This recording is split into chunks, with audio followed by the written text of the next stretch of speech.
Medanta groups की ओर से Medanta cancer conclave का आयोजन पटना के ज्ञान भवन में। महिलाओं में अंडाशय कैंसर एवं इसके इलाज की हुई विस्तृत विचार विमर्श। आज यानी 16 नवंबर को पटना के ज्ञान भवन में मेदांता ग्रुप के अध्यक्ष सह प्रबंधक निर्देशक डॉक्टर नरेश त्रेहन ने कहा कि हम बिहार के कैंसर रोगियों को देश दुनिया में उपलब्ध अत्याधुनिक इलाज और सुविधाओं देने के लिए कटिबद्ध हैं। हमारी सोच यह है कि यहाँ के लोगों को देश के अन्य शहरों के इलाज के लिए न जाना पड़े, इससे इन्हें कम आर्थिक बोझ का वहन करना पड़ेगा। इस बार अंडाशय के कैंसर का सम्मेलन का आयोजन किया गया, जिसमें इलाज के बारे में विस्तृत विचार विमर्श किया गया। डॉक्टर त्रेहन पटना के ज्ञान भवन में आयोजित मेदांता कैंसर कांग्रेस चैप्टर 2 स्त्री रोग ऑन्कोलॉजी अंडाशय कैंसर विषय पर बोल रहे थे।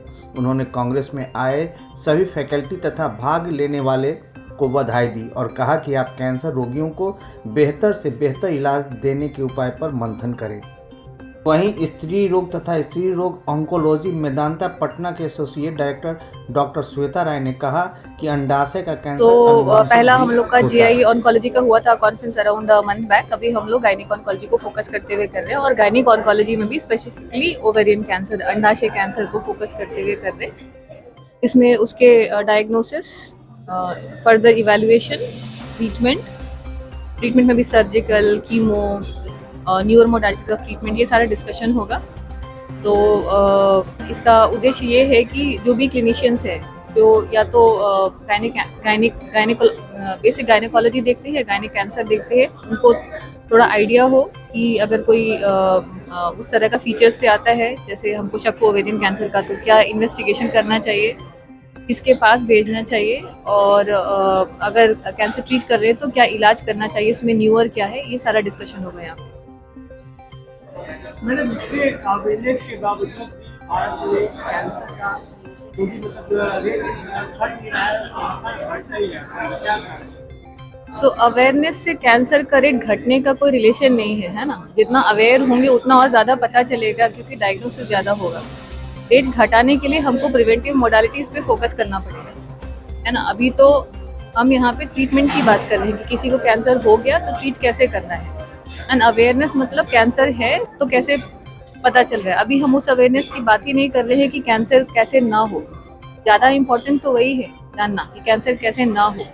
तो ओवेरियन कैंसर में अभी मोटा मोटी बोले तो जनरली लाइफस्टाइल मेजर्स ही मेन चीज़ है जिस पे फोकस करके कैंसर का इंसिडेंस कम कर सकते हैं। कुछ और कैंसर जैसे सर्वाइकल कैंसर है, उसमें हमारे पास अच्छी मोडालिटीज़ है जिसे हम कैंसर प्रिवेंट कर सकते हैं, जैसे कि वैक्सीनेशन, सर्वाइकल कैंसर वैक्सीनेशन या फिर cervical cancer screening. Unfortunately ovarian cancer में अभी हमारे पास ये दोनों मोडालिटीज़ नहीं है। ना तो कोई वैक्सीन आई है जो कैंसर प्रिवेंट कर सकती है, और ना कोई ऐसा स्क्रीनिंग मोडालिटीज़ है जिससे हम कैंसर को अर्ली डिटेक्ट कर सकते हैं। तो बेसिकली हमको ये फोकस करना है कि अगर किसी को कैंसर हो गया है तो डायग्नोसिस कैसे टाइमली हो जाए और ट्रीटमेंट कैसे चालू हो। अभी तो हमारा ये उद्देश्य होना चाहिए।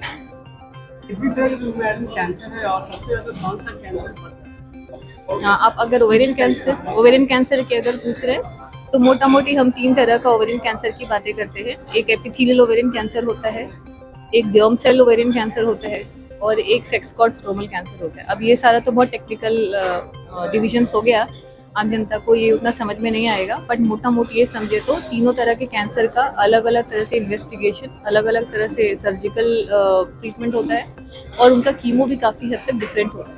तो तीनों को एक तरह का कैंसर मान के नहीं चल सकते, अलग अलग ट्रीटमेंट मॉडल होते हैं। मैं डॉक्टर श्वेता राय, मैं यहाँ पे एसोसिएट डायरेक्टर के पोजीशन पर हूँ इन जयप्रभा मेदांता हॉस्पिटल।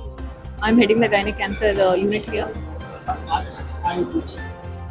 देखिए, बिहार में गायनी और ऑब्स का काम खूब होता है, लेकिन हम लोग जो गायनी कैंसर के लिए अलग डिपार्टमेंट क्रिएट किए हैं, और ये मतलब सुपर स्पेशलाइजेशन हो गया। तो गायनी में बहुत सारे कैंसर हैं। अभी आज जो कैंसर है वो हम लोग, आज जो वर्कशॉप है वो हम लोग बात कर रहे हैं ओवरी के लिए। ओवरी में जो कैंसर की डिफरेंट चीज़ें हैं, और ये बहुत हाईली स्पेशलाइज चीज़ों की डिस्कशन है यहाँ पे। तो देश के जो बड़े बड़े विशेषज्ञ हैं, गिने चुने 3-4 विशेषज्ञ हैं, वो लोग आए हैं, अपनी अपनी बातें रखेंगे। और जो नए स्टूडेंट्स हैं, नए डॉक्टर्स हैं जो स्पेशलाइजेशन में आना चाहते हैं, वो सब लोग इससे बेनिफिटेड होंगे। जनरल गायनी वाले लोग भी बेनिफिटेड होंगे, लेकिन चूंकि उस तरह की सुविधाएं सब नहीं हैं। अगर हाई एंड पे जाइएगा तो बहुत तरह की सुविधा चाहिए, आपको रेडिएशन चाहिए, तरह तरह का टेस्ट चाहिए होता है, बायोप्सी चाहिए, वो नहीं है। वो एज ए जयप्रभा मेदांता हम लोग वो सब चीज़ें एक जगह पे हैं, तो हम लोग ये दिखा रहे हैं कि भाई हम लोग क्या क्या कर सकते हैं और क्या क्या रिक्वायरमेंट है, क्या क्या ज़रूरत है पब्लिक के लिए, क्या क्या ज़रूरत है गायनी ऑन्कोलॉजी क्षेत्र में, किस तरह की लोड है डिजीज़ का और कैसे हम लोग उसको मिटिगेट कर रहे हैं, कैसे उसको सर्व कर रहे हैं। मेन थीम तो यही है। सर, लगातार अवेयरनेस का प्रोग्राम चलाया जा रहा है कैंसर को समाप्त करने के लिए, इसके बावजूद भी लगातार इसकी संख्या बढ़ रही है। देखिए, कैंसर समाप्त करने के लिए अवेयरनेस नहीं किया जा रहा है। कैंसर के बारे में आपको अवेयर होना जरूरी है। कैंसर का अर्ली डायग्नोसिस है। कैंसर को समाप्त करने के लिए आपका जीवन शैली कम्प्लीटली चेंज होना पड़ेगा। वो आज के मॉडर्न उसमें काम करते हुए संभव नहीं है। समाप्त करने की बात कोई नहीं कर रहा है। हम लोग ये कोशिश करें कि अर्ली डायग्नोसिस कर लें, जल्दी से जल्दी कर लें और प्रिवेंट कर सकते हैं। टू सम एक्सटेंट खत्म नहीं कर सकते, प्रिवेंट कर सकते हैं, डिले कर सकते हैं। कुछ कैंसर जो 90 साल में होगा वो 50 साल की एज में नहीं होने लगे, ठीक है ना। तो वो हम कोशिश करते हैं तो डिले हो जाए और प्रिवेंट हो जाए, कुछ नहीं हो। अर्ली डायग्नोसिस में उसमें बहुत मदद मिलता है कि अगर आप जल्दी से कैंसर को अर्ली स्टेज में पकड़ लीजिएगा तो आप इलाज बहुत अच्छा कर सकते हैं। जिंदगी मतलब पहले होता है ना, कैंसर बोले तो मर गया, ऐसा नहीं। कैंसर बोलने से अच्छी लाइफ लीड कर सकता है अगर टाइमली उसको डायग्नोज कर दिया। Thank you. गौरतलब है कि इस कांग्रेस में करीब 500 स्वास्थ्य पेशेवरों ने भाग लिया। देश के ख्याति प्राप्त डॉक्टरों ने अंडाशय के कैंसर पर विस्तृत रूप से विचार विमर्श किया।